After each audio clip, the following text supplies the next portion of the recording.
seeing the book, watching me turn the pages,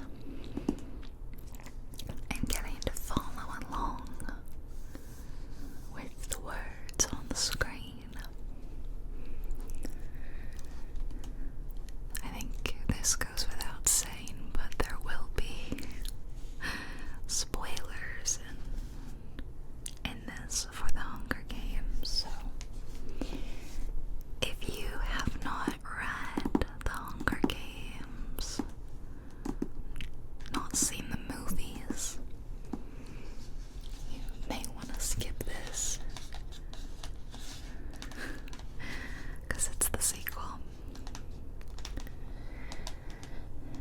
And I say this in all my reading videos, but I'll say it in all of them just so there's no confusion.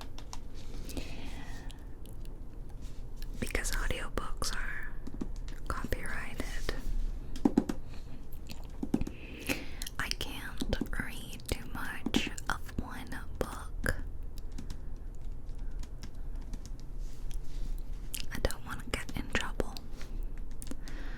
So before you go commenting, read all of the Hunger Games, read all of Catching Fire. Know that I would if I could, but I can't.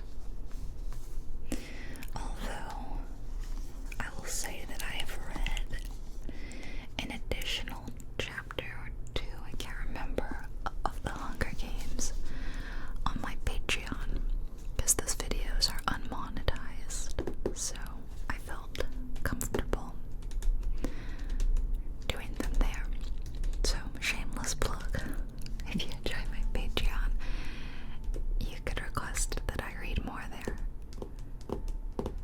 because they're unmonetized videos.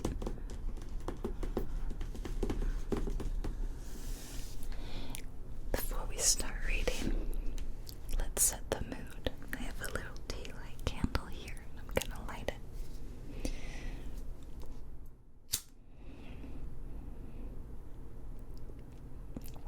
It's already been lit because this is like the third time I've had to start this video. My neighbors were being very, very noisy, and I had to stop. It just kind of glows on camera. The flame doesn't really show up too well. Let me take the dust jacket off and let's admire the hardback book. Because, oh, isn't that pretty? I've mentioned before that I am normally someone that is paperback only. But this was one of those exceptions because I had just read The Hunger Games and this was not too long. I believe it came out pretty quickly after I read it, or maybe it was like about to, I can't remember, but basically it was one of those, I can't wait, I need to read book 2 now. So this one and Mockingjay are both in hardback, and then you've seen my paperback Hunger Games copy.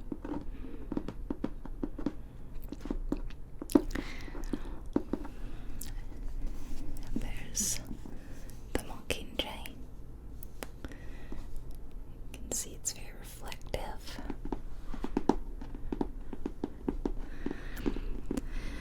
I'm weirdly a little into tapping right now. It's like accompaniment, not as like a trigger on its own, but it's kind of comforting to listen to for me.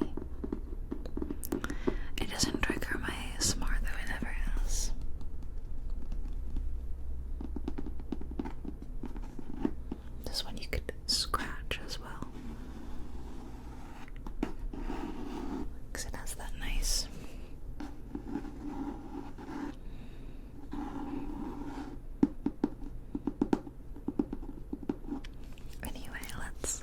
let's start reading, shall we? Let's put it back in its little jacket. It's cold out, put your jacket on, Catching Fire.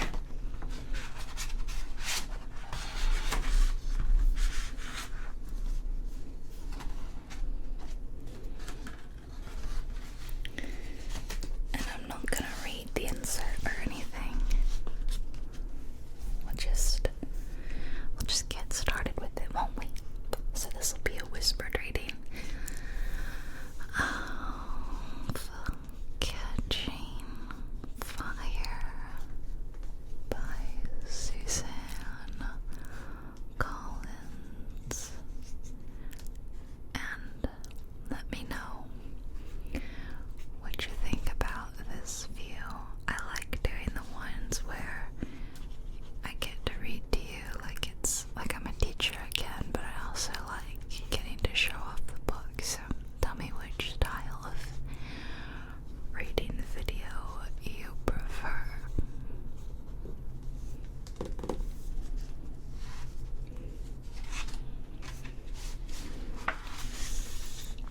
Catching Fire.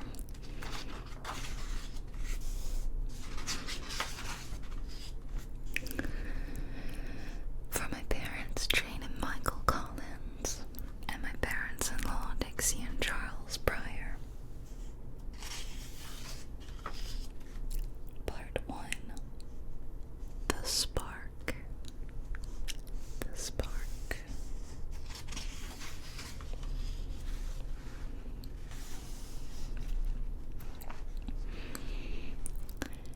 I clasp the flask between my hands, even though the warmth from the tea has long since leached into the frozen air. My muscles are clenched tight against the cold. If a pack of wild dogs were to appear at this moment, the odds of scaling a tree before they attacked are not in my favor. I should get up, move around, and work the stiffness from my limbs. But instead I sit, as motionless as the rocks beneath me, while the dawn begins to lighten the woods. I can't fight the sun. I can only watch helplessly as it drags me into a day that I've been dreading for months. By noon, they will all be at my new house in the Victor's village. The reporters, the camera crews, even Effie Trinket, my old escort, will have made their way to District 12 from the capital. I wonder if Effie will still be wearing that silly pink wig, or if she'll be sporting some other unnatural color, especially for the victory door. There will be others waiting, too. A staff to cater to my every need on the long train trip. A prep team to beautify me for public appearances. My stylist and friend, Cinna, who designed the gorgeous outfits that first made the audience take notice of me in the Hunger Games. If it were up to me, I would try to forget the Hunger Games entirely. Never speak of them. Pretend they were nothing but a bad dream. But the victory tour makes that impossible. Strategically placed almost midway between the annual games, it is the capital's way of keeping the horror fresh and immediate. Not only are we in the districts forced to remember the iron grip of the capital's power each year, we are forced to celebrate it. And this year, I am one of the stars of the show. I will have to travel from district to district to stand before the cheering crowds who secretly loathe me, to look down into the faces of the families whose children I have killed. The sun persists in rising, so I make myself stand. All my joints complain, and my left leg's been asleep for so long that it takes several minutes of pacing to bring the feeling back into it. I've been in the woods 3 hours, but as I've made no real attempt at hunting, I have nothing to show for it. It doesn't matter for my mother and little sister Prim anymore. They can afford to buy butcher meat in town, although none of us likes it any better than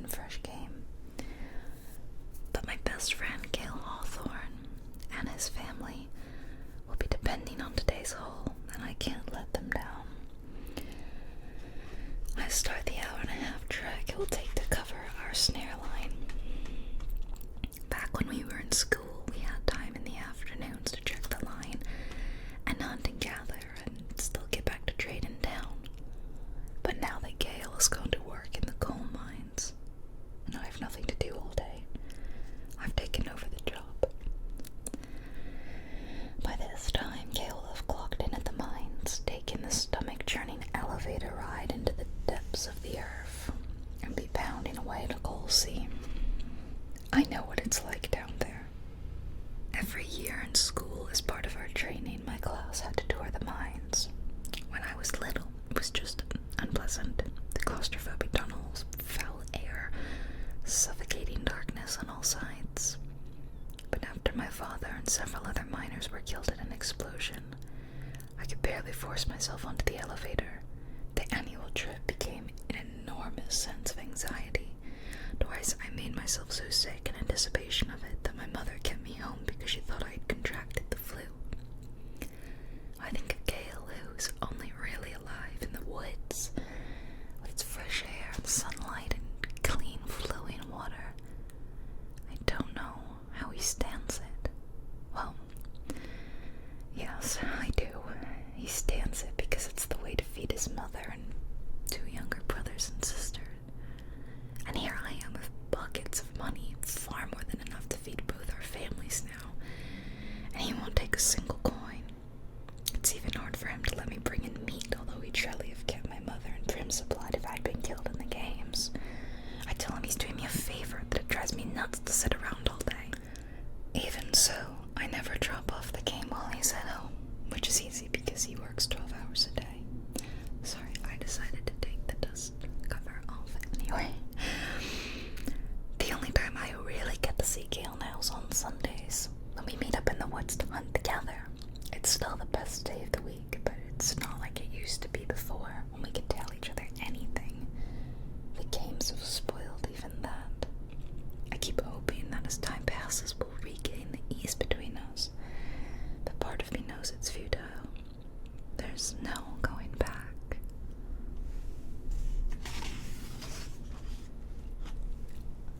I get a good haul from the traps, 8 rabbits, 2 squirrels, and a beaver that swam into a wire contraption Gale designed himself. He's something of a whiz with snares, rigging them to bend saplings so they pull the kill out of the reach of predators, balancing logs on delicate stick triggers, weaving inescapable baskets to capture fish. As I go along, carefully resetting each snare, I know I can never quite replicate his eye for balance, his instinct for where the prey will cross the path. It's more than experience, it's a natural gift. By the way, I can shoot an animal in almost complete darkness and still take it down with just 1 arrow. By the time I make it back to the fence that surrounds District 12, the sun is well up. As always, I listen for a moment, but there's no telltale hum of electrical currents running through the chain link. There hardly ever is, even though the thing is supposed to be charged full time. I wriggle through the opening at the bottom of the fence and come up in the meadow, just a stone's throw from my home, my old home. We still get to keep it, since officially it's the designated dwelling of my mother and sister. If I should drop dead right now, they would have to return to it. But at present, they're both happily installed in the new house in the Victor's village, and I'm the only one who uses the squat little place where I was raised. To me, it's my real home. I go there now to switch my clothes, exchange my father's old leather jacket for a fine wool coat that always seems too tight in the shoulders, leave my soft, warm hunting boots for a pair of expensive machine-made shoes that my mother thinks are more appropriate for someone of my status. I've already stowed my bow and arrows in a hollow log in the woods. Although time is ticking away, I allow myself a few minutes to sit in the kitchen. It has an abandoned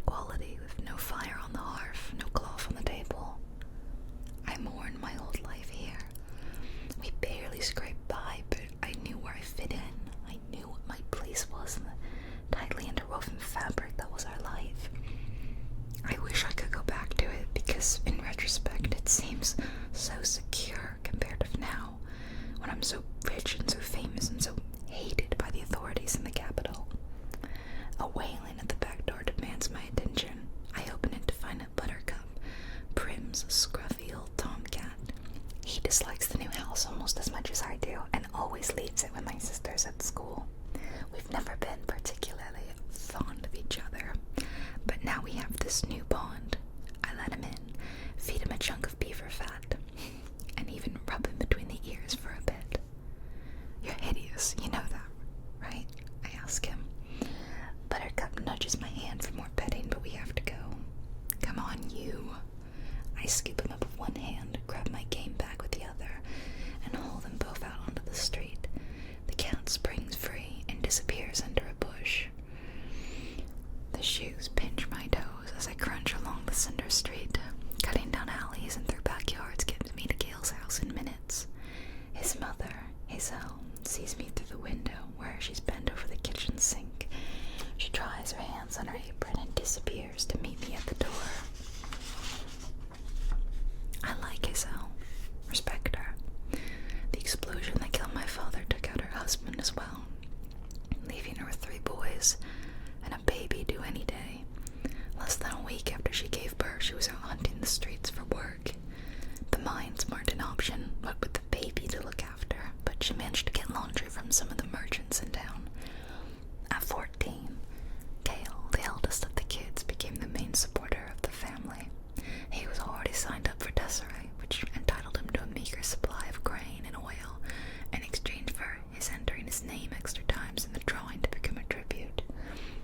On top of that, even back then he was a skilled trapper, but it wasn't enough to keep a family of 5 without Hazel working her fingers to the bone on that washboard. In winter, her hands got so red and cracked they bled at the slightest provocation. Still would if it wasn't for herself my mother concocted. But they are determined, Hazel and Gail, that the other boys, 12-year-old Rory and 10-year-old Vic, and the baby, 4-year-old Posey, will never have to sign up for Desiree. Hazel smiles when she sees the game. She takes the beaver by the tail, feeling its weight. He's going to make a nice stew. Unlike Gail, she has no problems with her hunting arrangement. Good belt too, I answer. It's comforting here with Hazel, weighing the merits of the game, just as we always have. She pours me a mug of herb tea, which I wrap my chilled fingers around gratefully. You know, when I get back from the door, I was thinking I might take Rory out with me sometimes, after school. Teach him to shoot. Hazel nods. That'd be good. Gail means to, but he's only got his Sundays, and I think he likes saving those for you. I can't stop the redness that floods my cheeks. It's stupid, of course. Hardly anybody knows me better than Hazel. Knows the bond I share with Gail. I'm sure plenty of people assumed that we'd eventually get married, even if I never gave it any thought. But that was before the games. Before my fellow tribute, Peter Millark, announced he was madly in love with me. Our romance became a key strategy for our survival in the arena. Only it wasn't just a strategy for Peter. I'm not sure what it was for me, but I know now it was nothing but painful for Gail. My chest tightens as I think about how on the victory tour Peter and I will have to present ourselves as lovers again. I gulp my tea even though it's too hot, and push back from the table. I better get going, make myself presentable for the cameras. Hazel hugs me. Enjoy the food. Absolutely, I say. My next stop is the Hob, where I've traditionally done the bulk of my trading. Years ago it was a warehouse to store coal, but when it fell into disuse, it became a meeting place for illegal trades and then blossomed into a full-time black market. If it attracts a somewhat criminal element, then I belong here, I guess. Hunting in the woods surrounding District 12 violates at least a dozen laws and is punishable by death. Although they never mention it, I owe the people who frequent the Hob. Gail told me that Greasy Say, the old woman who serves up soup, started a collection to sponsor PETA and me during the games. It was supposed to be just a Hob thing, but a lot of other people heard about it and chipped in. I don't know exactly how much it was, and the price of any gift in the arena was exorbitant. But for all I know, it made the difference between my life and death. It's still odd to drag open the front door with an empty game bag, with nothing to trade, and instead feel the heavy pocket of coins against my hip. I try to hit as many stalls as possible, spreading out my purchases of buns, eggs, yarn, and oil. As an afterthought, I buy 3 bottles of white liquor from a one-armed woman named Ripper, a victim of a mine accident who was smart enough to find a way to stay alive. The liquor isn't for my family, it's for Hamish, who acted as mentor for Peter and me in the games. He's surly, violent, and drunk most of the time. But he did his job, more than his job, because for the first time in his history, 2 tributes were allowed to win. So no matter who Hamish is, I owe him too. And that's for always. I'm getting the white liquor because a few weeks ago he ran out, and there was none for sale, and he had a withdrawal, shaking and screaming and terrifying things only he could see. He scared Prim to death, and frankly it wasn't much fun for me to see him like that either. Ever since then I've been sort of stockpiling the stuff just in case there's a shortage again. Gray, our head peacekeeper, frowns when he sees me with the bottles. He's an older man with a few strands of silver hair combed sideways above his bright red face. That stuff's too strong for you, girl. He should know. Next to Hamish, Gray drinks more than anyone I've ever met. My mother uses it in medicines, I say indifferently. Well, it'd kill just about anything, he says, and slaps down a coin for a bottle. When I reach Gracie Say's stall, I boost myself up to sit on the counter and order some soup, which looks to be some kind of gourd and bean mixture. A peacekeeper named Darius comes up and buys a bowl while I'm eating. As law enforcers go, he's one of my favorites. Never really throwing his weight around, usually good for a joke. He's probably in his 20s, but doesn't seem much older than I do. Something about his smile, his red hair that sticks out every which way, gives him a boyish quality. Aren't you supposed to be on a train? He asks me.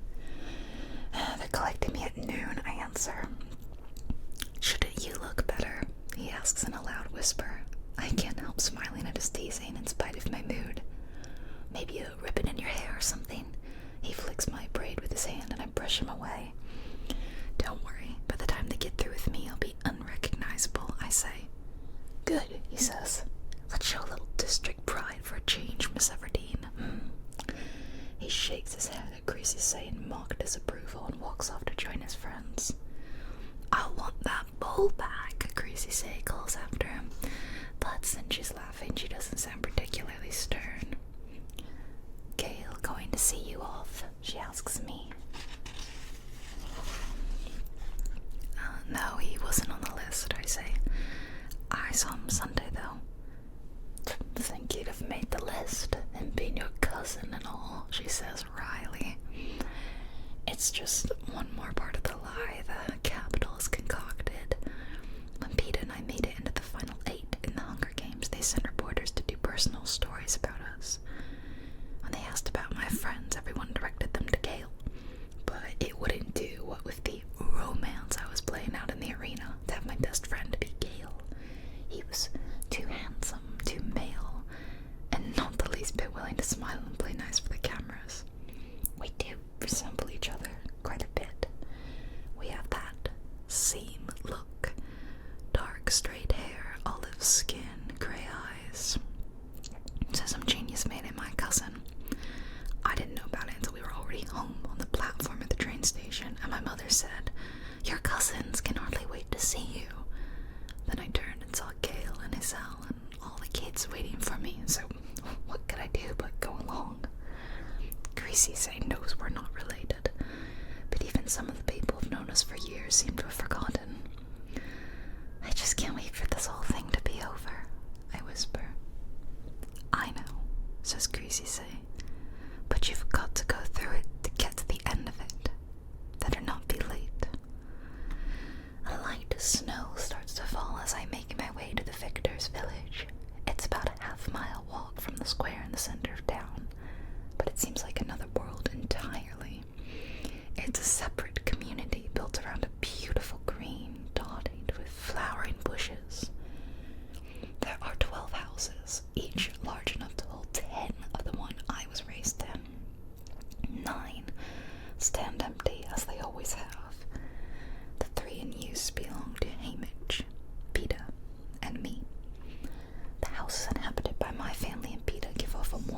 flow of life. Lit windows, smoke from the chimneys, bunches of brightly colored corn affixed to the front door as decoration for the upcoming harvest festival. However, Haymaker's house, despite the care taken by the groundskeeper, exudes an air of abandonment and neglect. I brace myself at his front door, knowing it will be foul, then push inside. My nose immediately wrinkles in disgust. Hamish refuses to let anyone in to clean and does a poor job himself. Over the years, the odors of liquor and vomit, boiled cabbage and burned meat, unwashed clothes and mouse droppings have intermingled into a stench that brings tears to my eyes. I wade through a litter of discarded wrappings, broken glass, and bones to where I know I will find Hamish. He sits at the kitchen table, his arms sprawled across the wood, his face in a puddle of liquor, snoring his head off. I nudge his shoulder. "Get up," I say loudly, because I've learned there's no subtle way to wake him. His snoring stops for a moment, questioningly, and then resumes. I push him harder. "Get up, Hamish, it's tour day." I force the window up, inhaling deep breaths of the clean air outside. My feet shift to the garbage on the floor, and I unearth a tin coffee pot and fill it at the sink. The stove isn't completely out, and I manage to coax the few live coals into a flame. I pour some ground coffee into the pot, enough to make sure the resulting brew will be good and strong, and set it on the stove to boil. Hamish is still dead to the world. Since nothing else has worked, I fill a basin with icy cold water, dump it on his head, and spring out of the way. A guttural animal sound comes from his throat. He jumps up, kicking his chair 10 feet behind him and wielding a knife. I forgot he always sleeps with one clutched in his hand. I should have pried it from his fingers, but I've had a lot on my mind.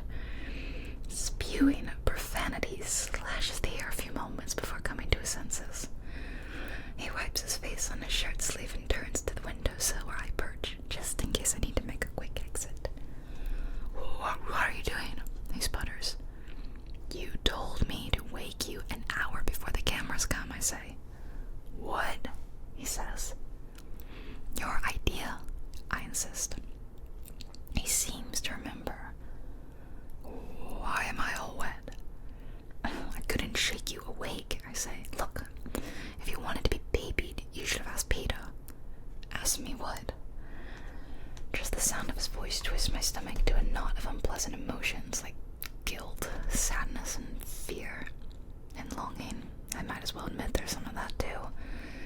Only it has too much competition to ever win over. I watch as Peter crosses to the table, the sunlight from the window picking up the glint of fresh snow in his blonde hair. He looks healthy and strong, so different from the sick, starving boy I knew in the arena, and he can barely even notice his limp now. He sets a loaf of fresh baked bread on the table and holds out his hand to Hamish. "I asked you to wake me without giving me pneumonia," says Hamish, passing over his knife. He pulls off his filthy shirt, revealing an equally soiled undershirt, and rubs himself down with the dry part. Peter smiles and douses Hamish's knife in white liquor from a bottle on the floor. He wipes the blade clean on his shirt tail and slices the bread. Peter keeps all of us in fresh baked goods. I hunt. He bakes. Hamish drinks. We have our own ways to stay busy, to keep thoughts of our time as contestants in the Hunger Games at bay. It's not until he's handed Hamish the heel that he even looks at me for the first time. Would you like a piece?" "No, I ate at the hop," I say, "but thank you." My voice doesn't sound like my own. It's so formal, just as it's been every time I've spoken to Peter since the cameras finished filming our happy homecoming as we return to our real lives. "You're welcome," he says back stiffly. Hamish tosses his shirt somewhere into the mess. "Brr, you do have got a lot of warming up to do before showtime." He is right, of course. The audience will be expecting the pair of lovebirds who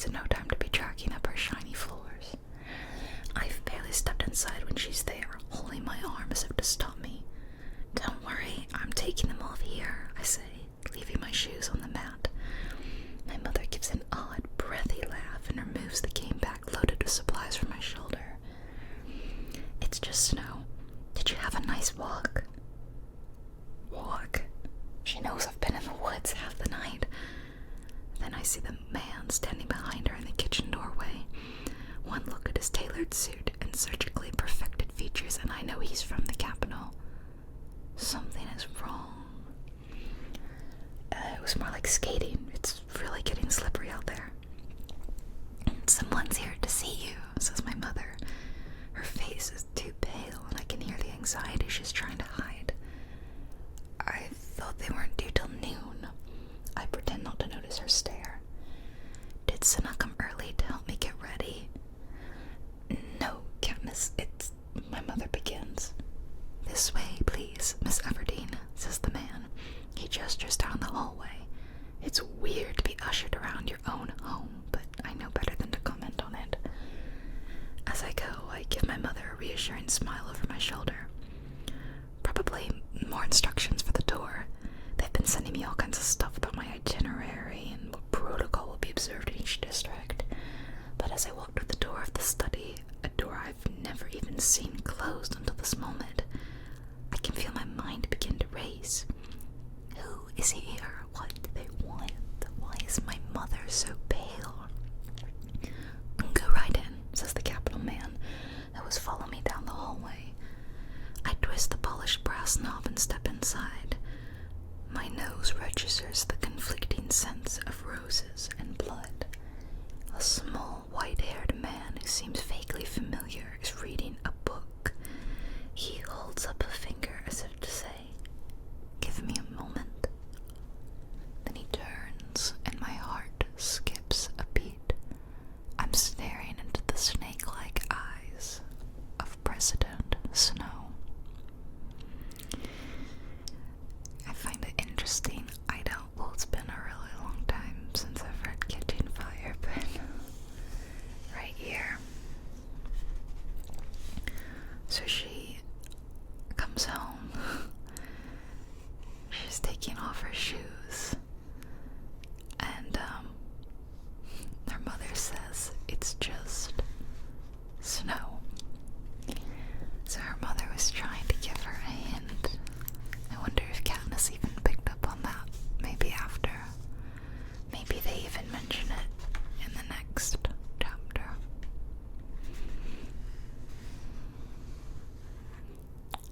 I guess not.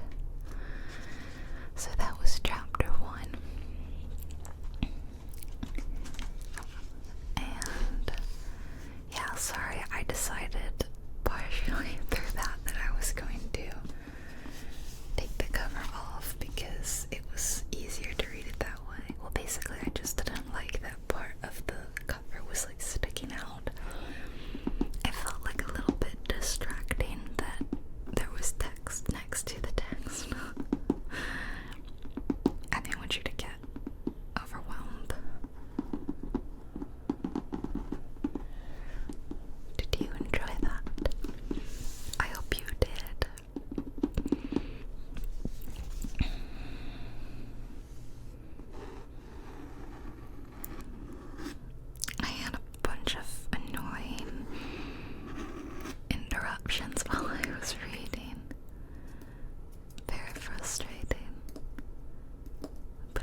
just had to wait